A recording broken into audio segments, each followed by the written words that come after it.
Right, time for a funny, upbeat, happy Geoff video, because I've done the ULEZ video, I've done the Oxford video, and they're both pretty bleak. So let's have a funny one. Someone said in the comments, Geoff, tell us about your past pre-Geoff Buys Cars, Geoff Buys Cars history. So here is a list of the cars, what I would class as my own personal vehicles, and I'm going to talk you through them. So get yourself comfortable, get yourself a beverage, sit yourself down. You can just listen to this one as well if you want. It kind of works as a podcast as I talk you through my car history. Like many people, my car history started off with a Ford Fiesta. It was a 5-door hatchback, a 1.25, and it was kind of like the family car. 4 of us probably learned to drive in it. Yeah, it was a white 5-door, it's an LX, it's a 1.25. And to be honest, that was probably the fastest car I ever owned. It just felt like that was the fastest car in the whole world, and that was super. Loved the little Fiesta, apart from the fact that it was white and a 5-door. And then from there I moved on to a 1965 Beetle. My dad gave in to my demands and yeah, offered to buy me a Beetle. I think if I paid him back, I'm not sure if I ever did. It was a 1965, it was on BRMs, it was lowered at the front, it was cool as hell, but not that practical as like your main car. And I was working in mobile phone sales at the time, and I think I owned it for about 9 months before deciding that I really needed to sell it and get something that was, you know, cheaper to run and a bit more practical for day-to-day use. So after enjoying the Beetle for a summer and taking it to things like Busfest in Malvern, when it was in Malvern, and generally rocking around and looking cool and listening to Fall Out Boy, the Beetle went, and that gave way to another Fiesta, a silver 1.25. It was a Z-Tech spec. I loved that car. It was brilliant. Little 3-door. It was a low mileage car. It was just delightful up until the point that I put it on its roof in quite dramatic circumstances, going far too fast into a corner. Lost the back end of the car. There's a tractor coming, and I panicked, and I went up the bank and flipped upside down and backwards. And I don't even really know how I landed in the way that I landed and how I wasn't injured in any way. But I was there on my roof, unclipped my seatbelt, turned faithless off the stereo, you know, insomnia, can't get no sleep. How many people have crashed a car to that track? And, you know, crawled out across the road and waved at the chap I'd just overtaken, and he was like, "You bellend." I'm just waited for the emergency services to arrive. So yeah, not a great memory, that one. Yeah, really quite a shocker of a crash that was. I definitely deserved to. I think maybe that's why I live the way I live. That one should have killed me, but it didn't. For some reason, it didn't. I didn't even get any cuts on my hands from crawling across the road and all the broken glass. And then when people went back in to retrieve my possessions, they did. So I don't know. Maybe there's a God, and maybe he sort of thought that there was a higher purpose for me and that I deserved to survive that day. But I don't think I did. I think I should have been wiped out. So you got it wrong, mate. Anyway, after the Fiesta 3-door, sorry, at the same time as the Fiesta 3-door, there were 2 other cars. I had the Fiesta 3-door, and prior to crashing it, I'd also bought a VW Caddy Mark 1.6 petrol, and I bought that when I was drunk, which is a theme that carries on later into, 20 years later into Geoff's life. VW Caddy 1.6, which I sent for an MOT at my father's workplace because they had a garage that looked after all their fleet vans. And I said to them, can you MOT it? But what I should have done is said to them, can you check it over and let me know what you think it might need for an MOT? Anyway, 3 pages of MOT fails later, they basically phoned me up and said, just don't. And knowing what I know now about Volkswagens and values and what I know now about cars, I would have rescued it. But back then I was naive, and they weren't worth what they are now. So I sold it for exactly what I paid for it and watched it get carted away, and that was that. Then came another Beetle, which I was determined to get on the road. I bought it as a project, stripped loads of stuff on it, stripped out all the interior, painted everything, had painted the outside, had done the wheels, and was just about to get the engine ready. And then I put my Fiesta on its roof, so that's when I sold all 3. And that sort of ended part 1 of Geoff's car stories. After the Caddy, the Beetle, and the Fiesta, I decided it was time to get more sensible. I think I changed jobs again. I was still working in sales in some crappy soulless office probably in Solihull, and I was driving a Ford Focus 1.8 3-door, which was superb. I loved that car. It was brilliant. It was fast enough, it was comfortable, and we went all over. And this is when I started going surfing a bit more. So roof racks on a 3-door, surfboards off into Wales, down to Cornwall. And obviously I started seeing Volkswagen vans, and a friend of mine at the time had a Volkswagen T4, and that got me thinking. And I was like, you know what I really want to do is sack off my job, get a Volkswagen T4 and move to Cornwall. So I did, except the van didn't make it long enough for me to take it to Cornwall with me. I bought a T4 on eBay from a million miles away. I think it was in Dunfermline.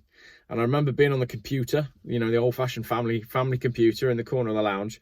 And I won this auction for, I think, 1,300 quid. And I said to my dad, Dad, where's, can I have a lift to get my van? He was like, yeah, sure, where is it? I said, Dunfermline. He said, no chance. And then I realised you could fly up there.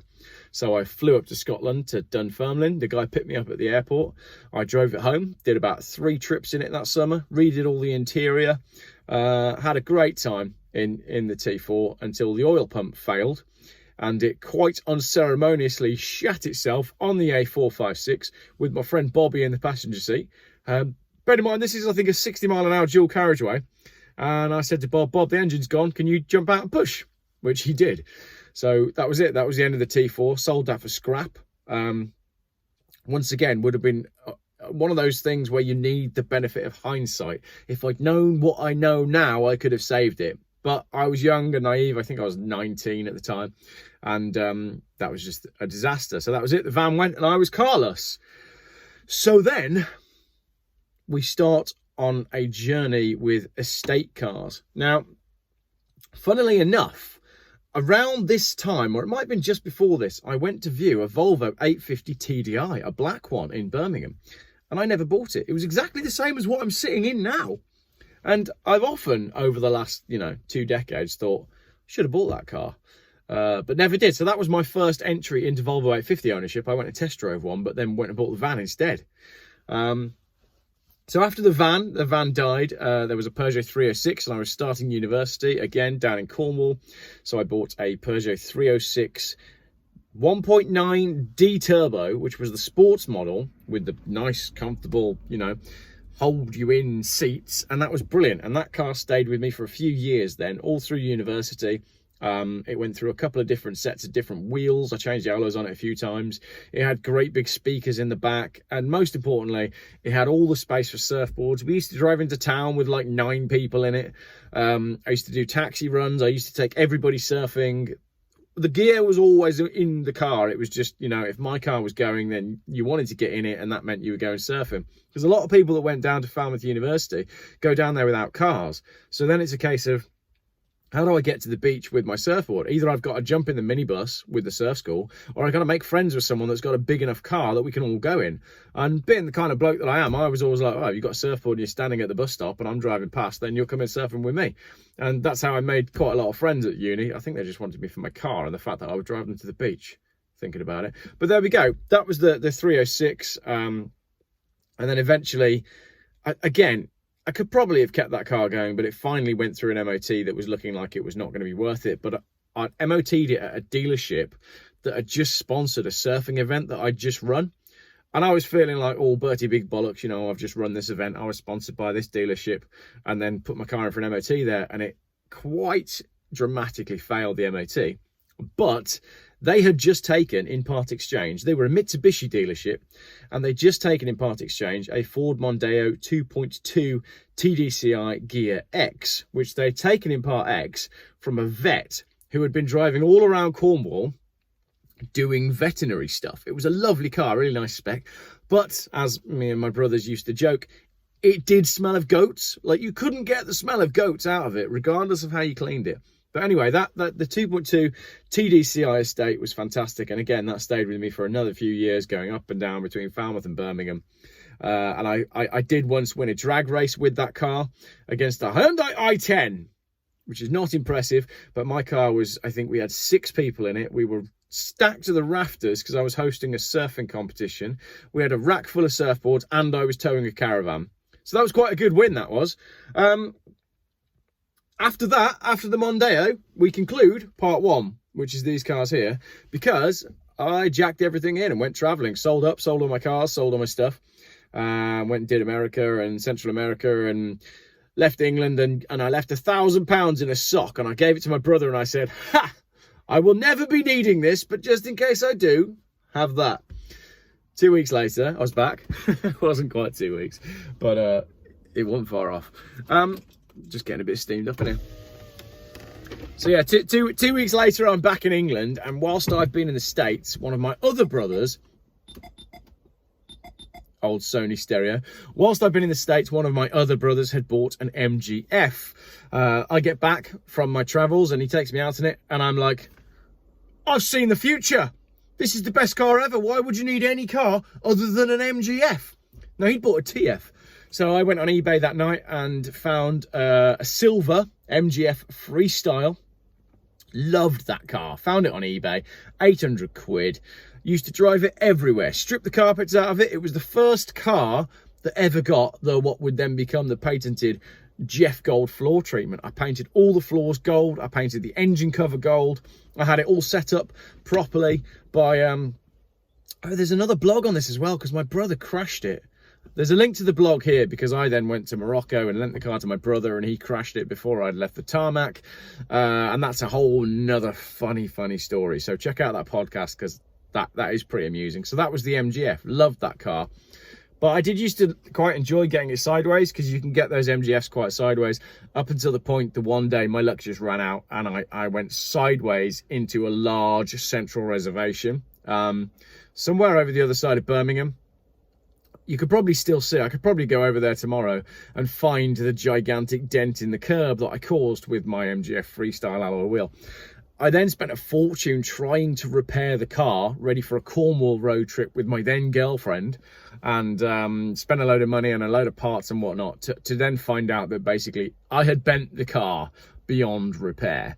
So another one of my cars that was sold for scrap a few days later, and I was gutted.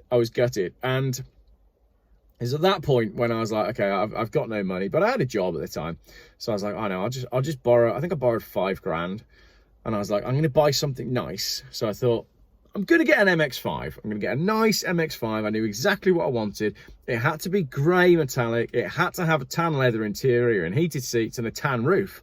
That was the spec that I wanted. So that's the spec that I went and got. I found one in London. It was more expensive than I was looking to pay, but I thought, it's a London car, it's low mileage, it'll probably be all right. Went and test drove it, and I only test drove it at low speeds, which was a mistake. So test drove that, and it was great. MX-5 was lovely.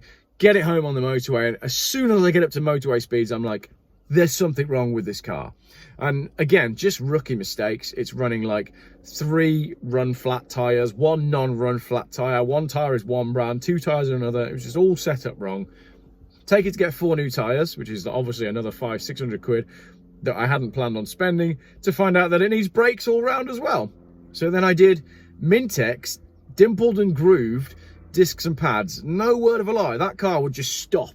It was brilliant. The braking on that car, after I upgraded the discs, pads and hoses, was phenomenal. 2 crashes in that car. I had 2 crashes. One of them was because I hate people that don't understand merge in turn.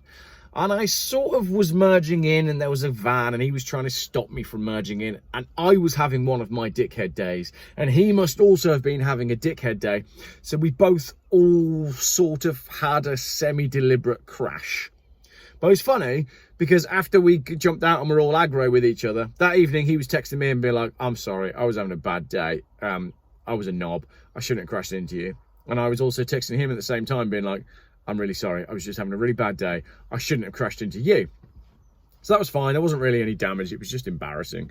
And then finally, on a bank holiday at the end of summer, I did a proper job on that car where I had the roof off and I was probably driving a little bit quick. And I went flying around a corner on a dual carriageway. But at the same time, there was a bus up ahead, and the bus was having to jump out the way of a car that had just stopped, that was having to stop because there were two cyclists who couldn't decide what direction they were going. So the cyclist stopped, the car stopped, the bus went, oh, I got to move lanes, at the point that I flew around the corner into the lane at the point where the bus was going to be. So we basically just crunched. My MX-5 with me in it and the roof off went underneath the side of the bus and was then dragged about 100 yards down the road as a whole messy entanglement with the bus. If you've ever crashed a soft top at relatively high speed, close proximity crash with the roof off, terrifying. I could highly recommend it. Really wakes you up. Best thing about that was, at the time I was doing some freelance work for a company that sold quite a lot of weapons. So my brother very kindly was one of the first people on the scene because we were all going canoeing together, and he, before the police turned up and whilst I was sat on the curb gathering my thoughts, he managed to go around the Mazda and retrieve all of the weapons that were in it, which was like knives and axes and all this stuff that I was just doing the marketing for this company. And I like outdoorsy stuff, so obviously I had an axe and a knife, big hunting knife, in the glove box, but wouldn't have really looked fantastic as the car was taken away by the police. So that was the end of the Mazda. That was terminal. Mazda was no more. It was written off. I then got a check from the insurance company, and someone said to me, "Have you thought about a BMW Z3?"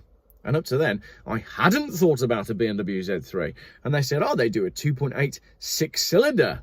I said, well, that sounds like a lot of fun. So I went and bought one. I think I paid $3.5 grand. It was black with red leather. Flipping beautiful car. Came from Norfolk.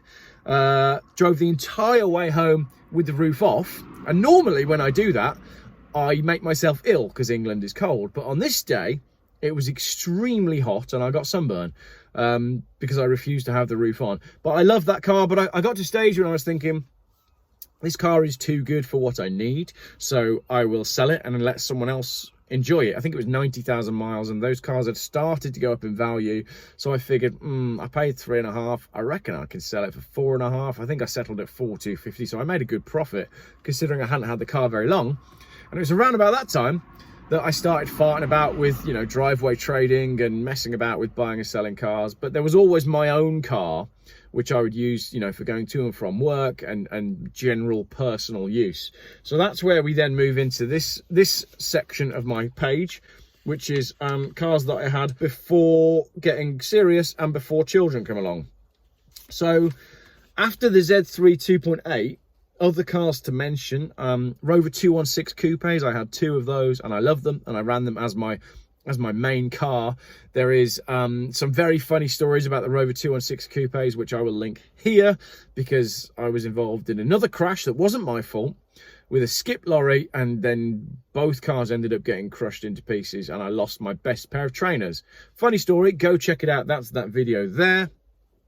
After that, a friend of mine who's been mentioned in videos before, Dodgy J, said to me, I've got a BMW 3 Series. He'd just bought it from auction and it was a nail and he was trying to palm it off on me.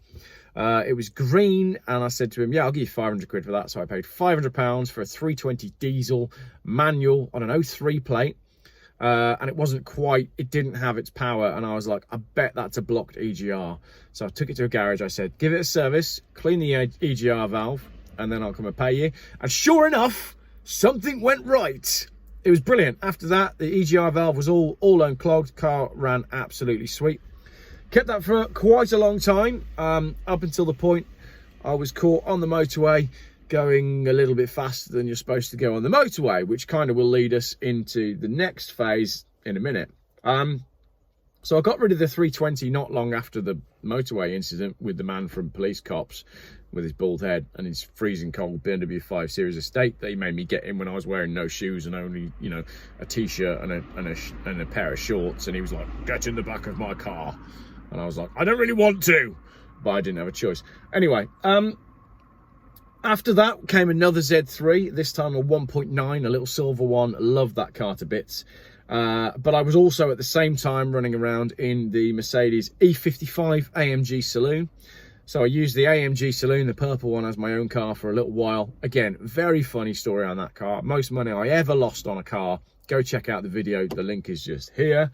And also after that, I got my first taste of Volvo ownership when I did a deal on a car and I ended up with a Volvo 740 GLE woody wagon that someone had painted wood effect down the side of.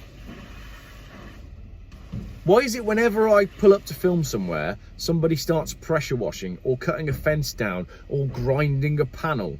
So the E35 AMG gave way to the Volvo 740 GLE woody wagon estate, which I loved. It was brilliant, but it was very thirsty.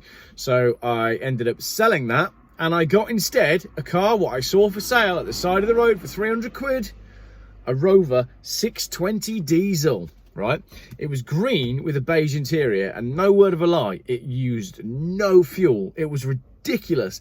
The car was ludicrously good on diesel and it was very comfortable. Yes, it smelt like an ashtray that had been left in an old people's home, but for some reason I loved that car. And then I think I had some relationship problems, and I had a moment where I looked outside at my car and I was like, I'm single, I'm depressed as hell. Why am I driving a Rover diesel that's got so many things that don't work on it? I need a nice car for winter. So I went and part exchanged my Rover 620 diesel against the BMW E39 530 diesel M Sport, which I didn't love, actually. It was an all right car, but it just wasn't the car that I wanted it to be.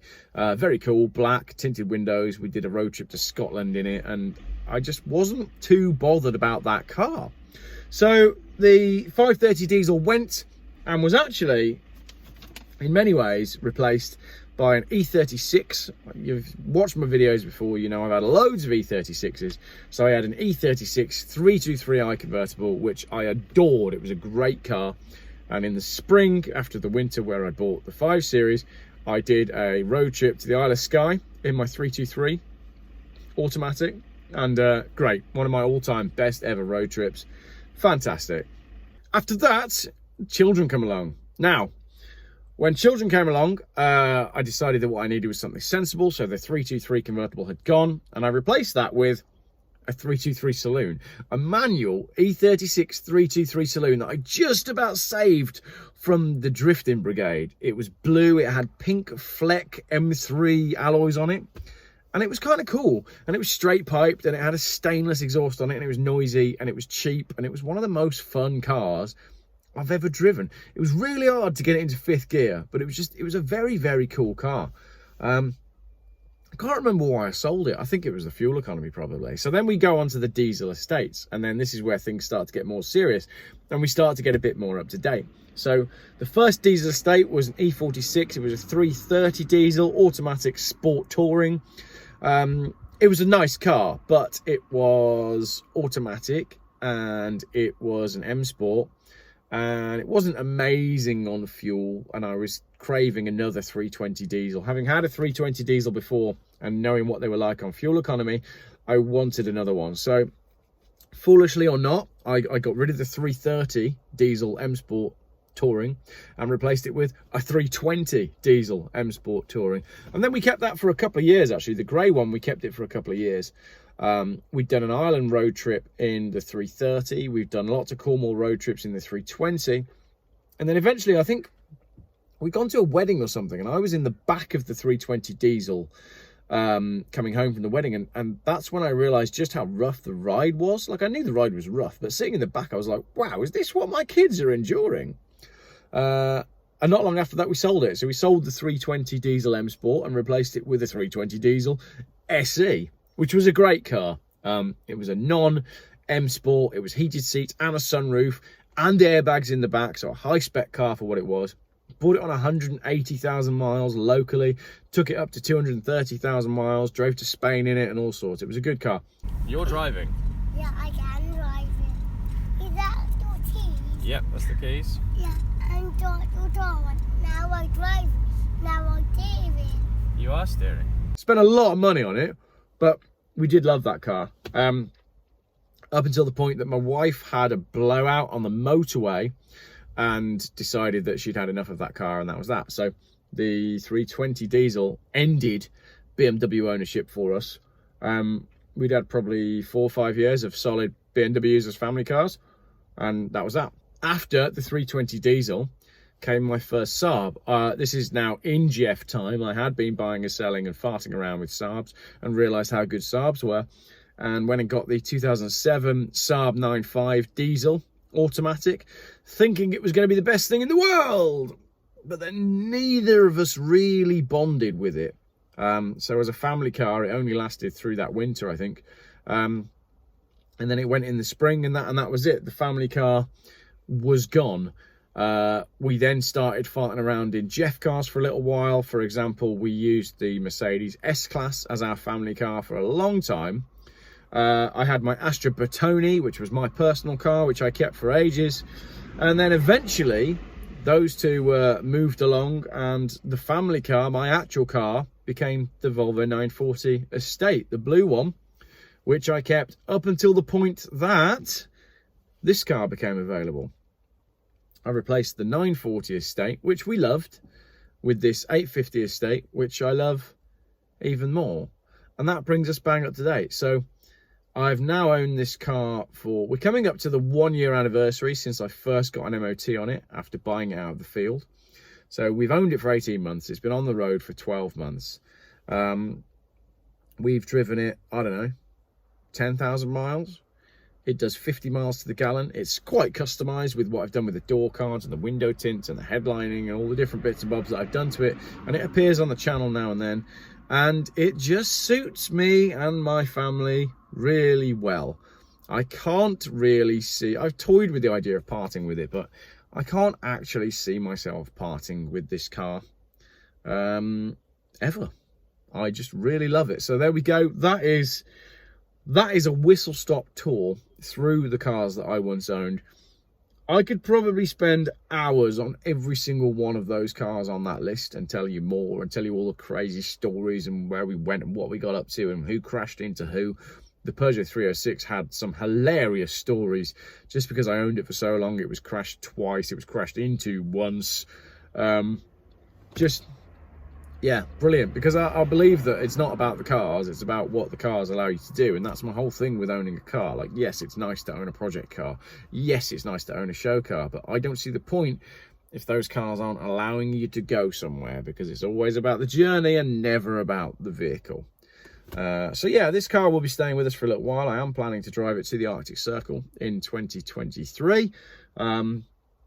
Whilst we're still allowed to do so, and I believe that you should crack on and plan yourself a road trip, because there's going to come a time when it's not allowed. But this was meant to be a happy video, and I've enjoyed some of those memories and some of the things that have popped up whilst I've been looking through that list, and I hope you enjoyed my car stories. What did you have? What was your first car? What was your favourite car? What was your best memory? What car were you getting it on in before you went to college or whatever it was? And we have such important relationships with these vehicles, and for me, I can only work out what I was doing at a certain time in life by trying to work out what car I owned at the time. The two things are just interconnected. I only understand time as to that was when we had that car, that was when we had that car, that was when I had that car, and that's how my time span works out. Yeah, quite a long video. Thanks for watching. Code word if you got to the end is gear knob, because I'm just staring at my gear knob. I don't know why. Because my knob's just right there in front of me. And gear knobs appear quite a lot in Geoff videos. Maybe there's some Freudian thing that we can explore one day when Geoff does psychiatry. But not anytime soon. Right.